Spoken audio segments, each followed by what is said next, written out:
Hello, folks. Welcome to part two of my top 20 favourite albums. Today it's the 1970s. Just a quick word about the 60s one. There was loads. When I went back looking over again, I thought, God, these loads I've missed out here. Well, not missed out. I did go through them all. But the Who weren't in my 60s list. The Kinks, they didn't quite make it. The Small Faces, Ogden's Not Gone Flake, that didn't make it. But overall, I was genuinely happy with my 60s list because, like I say, there were albums that I play all the way through whenever I do play them. And the same with this lot from the 70s, there's loads I've missed out. But I managed to whittle it down to 20 that I absolutely adore for various reasons. Some might surprise you, actually. And I know some you'll take the piss out of me for as well. Actually, it's 21 albums in this. There's a 21st. You see him, Little Jimmy Osmond. That was the first ever album I owned. I got it for my 4th birthday. Killer Joe. Still got it, Lee. There it is. I'll never let that go. Worth a fortune. I think about £2 on Discogs.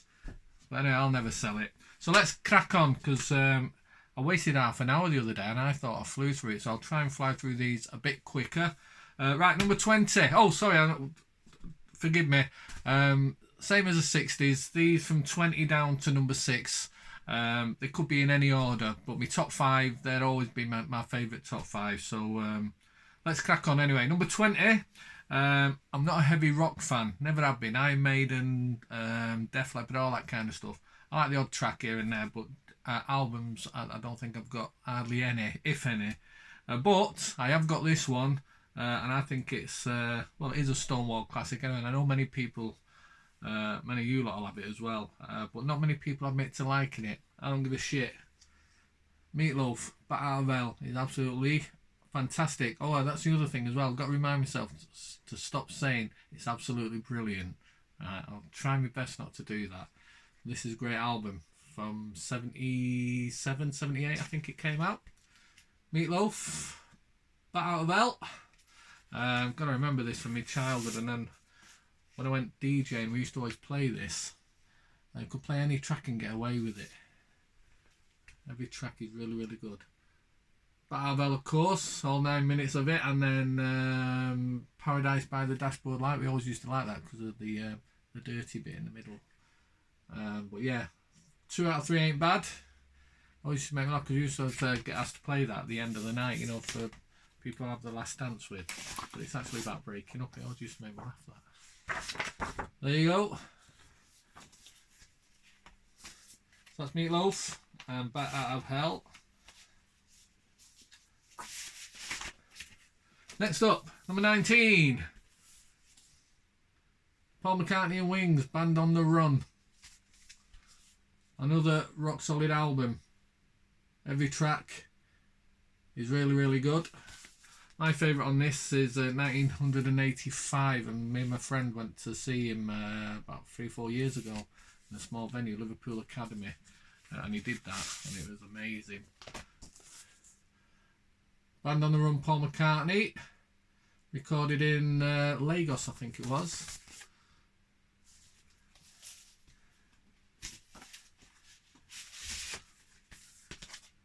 Yeah. So what we got? We got Band on the Run, Jet, Let Me Roll With It, No Words, Bluebird. Come on, do you know every one of them? Kenny Lynch is on there, who died the other week. Christopher Lee, James Colburn, Michael Parkinson, is it? Kenny Lynch, yeah. John Conte, and Clement Freud, I think. Yeah, that's it. That's who it is. I think I got that all in right, didn't I? Anyway, next up, we get all modern for the 70s anyway. Kraftwerk, Trans Europe Express. It was between this and Autobahn, but I'll plump for this. Still sounds futuristic even now. Kraftwerk, Trans Europe Express, Europe Endless, Hall of Mirrors, Endless Endless. It is. Fantastic music.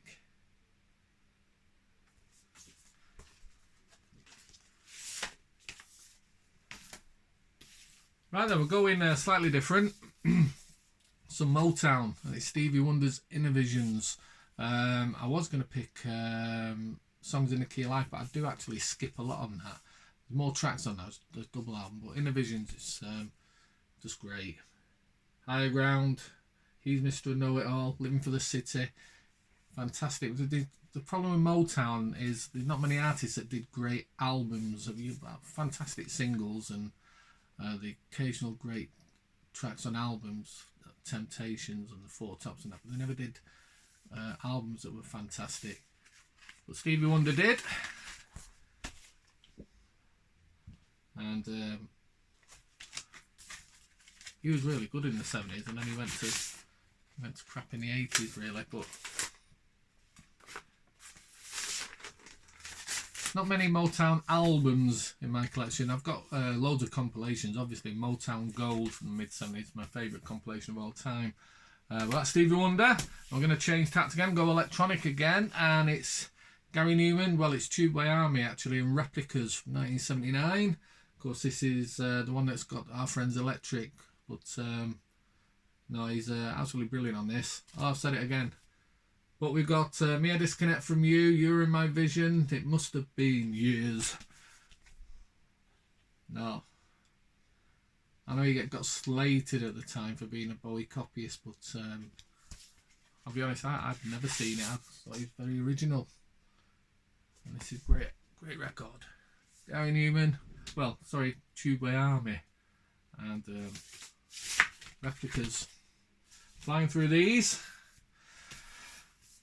Everyone must have this, and it's a classic album for a reason, because it is a classic album. It's Pink Floyd. It's Dark Side of the Moon, isn't it? This is a reissue from a couple of years ago, but I've had this on CD and a knackered album for years and years and years. But it's a worthy album, beautiful all the way through. Pink Floyd, Dark Side of the Moon. Here's one that'll surprise you. The summer of '76. Couldn't get these off the radio. And then they split up in the 80s.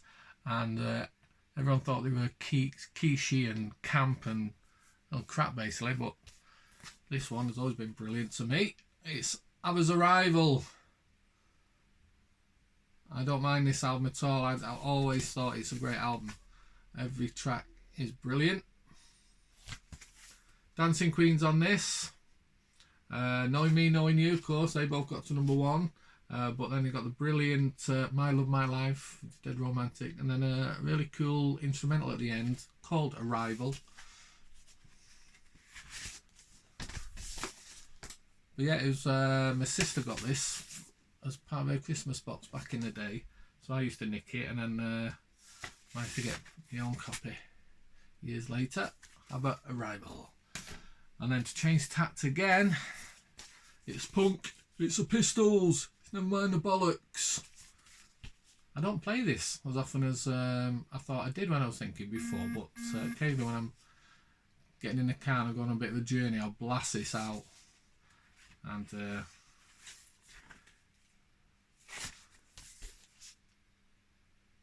it just changed the game, this one, didn't it? The Pistols, Never Mind the Bollocks, got Anarchy in the UK, EMI, Holidays in the Sun, Pretty Vacant. Wonderful stuff. Woo! We are flying through these. Let's see what we've got next. We have, another Motown one. It's Marvin Gaye's What's Going On. This is CD version. It's a nice deluxe version. It's got a live show on it as well. Just let me open this up. This is probably my favourite Motown album actually, but I think I prefer this to the Stevie Wonder one when I get a chance to play it.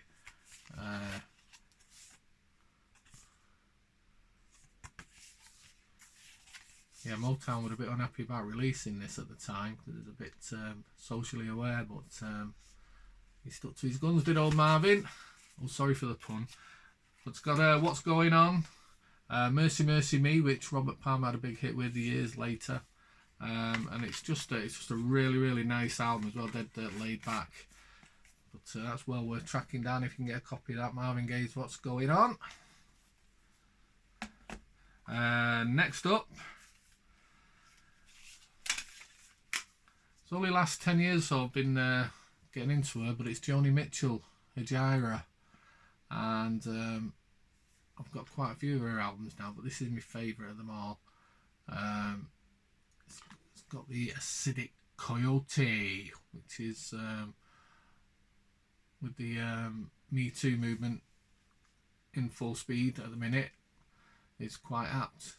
Great lyrics in that, but my favourite on here is Song for Sharon and Hejira itself, but it's just a lovely album to listen to, and the bass playing on this is fantastic. But there's a few bass players. I know Jaco Pastorius is one of them, but yeah, get that one if you can. Joni Mitchell, well worth it. Hejira. Right, it's another Beatles, ex-Beatles member I should say. It's not Ringo, we've already had a bit of McCartney, and it's not Lennon either. It's George, All Things Must Pass. I've never had the vinyl of this. I've had a few CDs, but they've always got knackered, but I managed to get this deluxe version a few years ago. It was originally a triple vinyl album. This is like a bit of a box set, but it's more important. The music's wonderful on this. I'd Have You Anytime, My Sweet Lord, of course. Isn't It a Pity, What Is Life?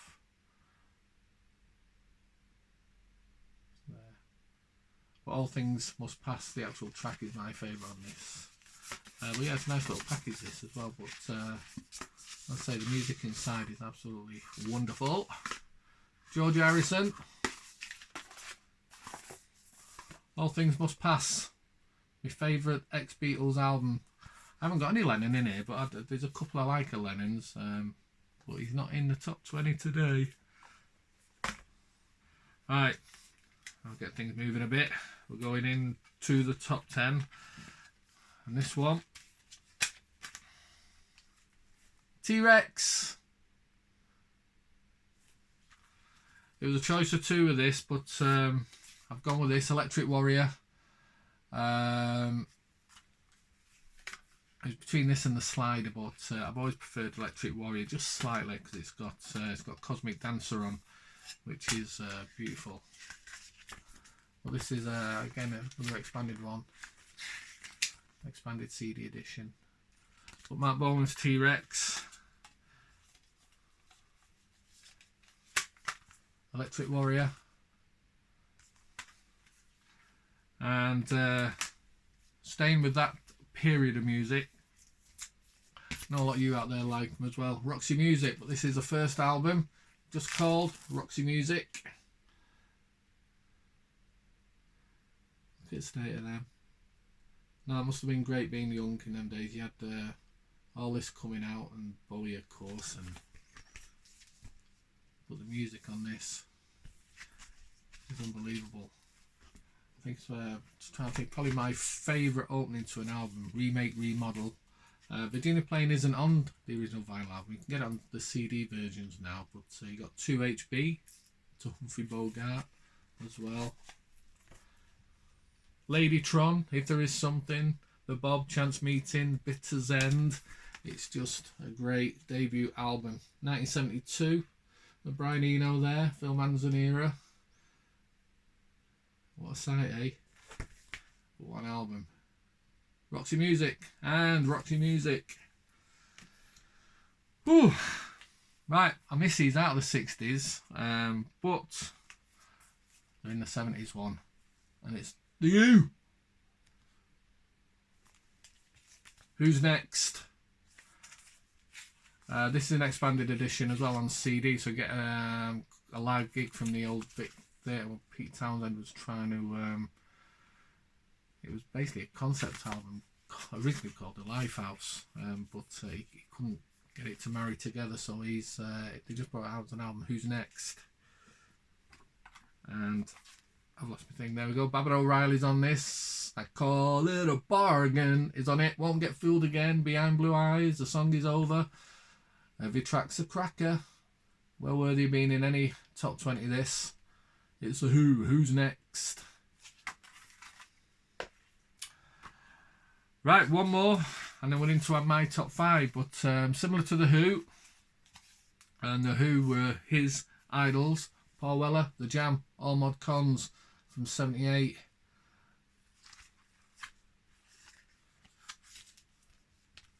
Get an expanded edition because you get a load of extras with this.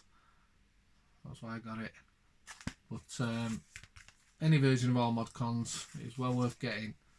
Just short, sharp songs, dead concise, straight to the point. Weller at his best. Wallop. The Jam, All Mod Cons. Right, we're going into my top 5, and this never changes from the 70s. God, what can you say about this fella? You all know who he is. He's an institution now. He's still going. He shouldn't be. It's Iggy Pop, and it's The Idiot. And it was produced, of course, by Bowie. It's got Bowie's fingerprints all over this album, but it still comes out as sounding just like Iggy. Oh, wonderful album this is. And it's coming out later in the year. I'm supposed to have like a special edition of it, so hopefully there's a lot of extras. But basically, Bowie took him to France, recorded him, sort of experimented with certain sounds, and went to use it on his later stuff. But these are brilliant. Got the original version of China Girl, which many people prefer, and then we've got the Dum Dum Boys and Tiny Girls, Sister Midnight, Night Clubbing. It's just a wonderful, wonderful new wave punk album. This, I love it, love it, love it. Top 5, Iggy Pop, The Idiot. Number 4. Going back to the glam days again, and not many people know this album. Those that do love it. Steve Harley and Cockney Rebel. It was just Cockney Rebel. Steve Harley put his name on a bit later on. Cockney Rebel and the Human Menagerie. This is such an original sounding album. No electric guitars on it, no guitar solos. That was his mantra at the time, Mr. Harley. And they were a fantastic band, but they had a big fallout a year later, and it all went to shit, as it always does. But what a cracking LP this is. There's 2 massive orchestral pieces that's worth the price of admission alone. Death Trip and everyone's favourite Sebastian. But you've got Mirror Freak, My Only Vice, Muriel the Actor, Chameleon, short poem Chameleon, Hideaway. Type in Hideaway, Old Grey Whistle Test. If you saw that when you were 12 or 13 back in the day, you were bound to be a fan. It's just a highly original sounding album. You can never track a copy of this down on vinyl CD, you've got to get it. Cockney Rebel and the Human Menagerie. Wonderful. Right, my top 3. And these 3 are special. Number 3, my top 20 from the 70s. The gorgeous Nick Drake and Brighter Later. He only did 3 LPs. He died young.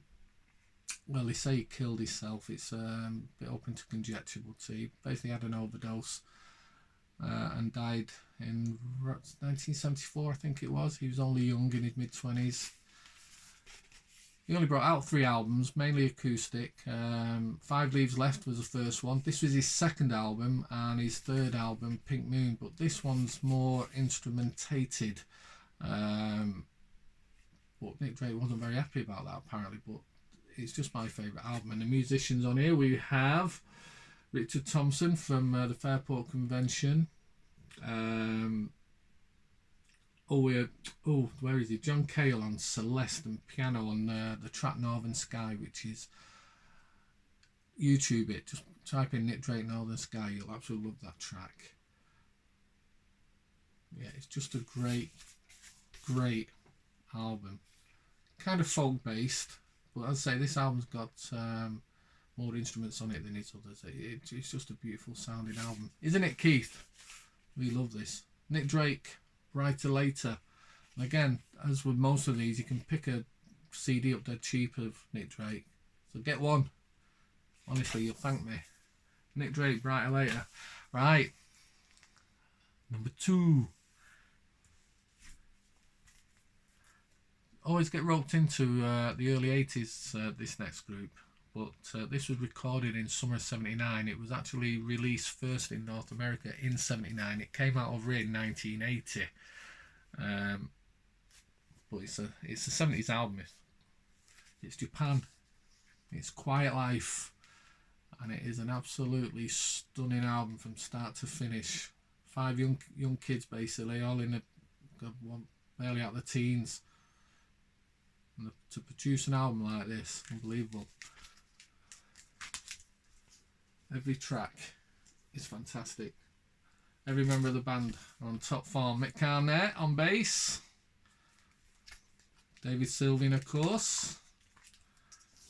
I've got Steve Jansen, Rob Dean, Richard Barbieri. I can't praise this album enough.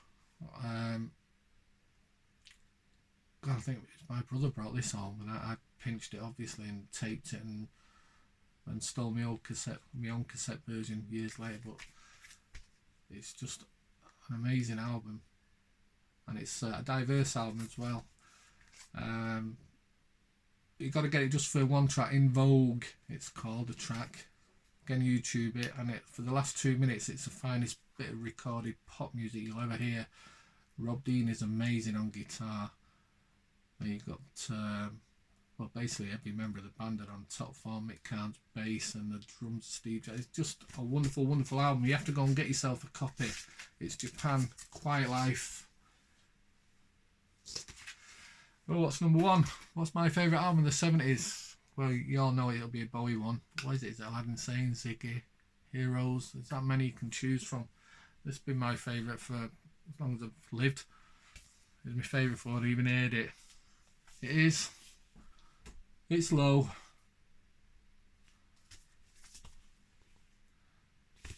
After this album,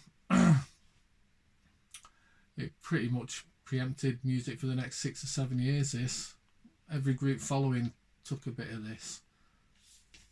It's a beautiful, beautiful record. One side of instrumentals, don't let that put you off, and side one, couple of instrumentals and 5 very short, concise funk songs really, but with an electronic edge. Eno on it. Eno helped him out. Tony Visconti produced it. It's just a perfect album. I never get tired of it. Come out in 77, recorded in 76, come out in January 77. Did quite well in England. His record company hated it, and that's why I love it even more, because it was done for the right reasons, not for commercial reasons. It just basically something new, completely new. Many people hated it, many people still hate it, but once it gets a grip and you fall in love with it, you'll never fall out of love with it. It's Bowie. It's Low, and that's my favourite 20 albums from the 70s.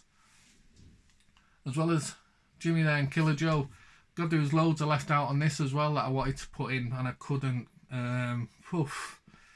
Gosh, I can't even think what I missed out. Like I say, John Lennon, there was a couple I could have stuck in there. There was Mott the Hoople, could have put a couple of theirs in. Ian Jury, but that is what it is. My top 20. We'll see it again soon for the 80s. We'll do the 80s soon. Alright, ciao.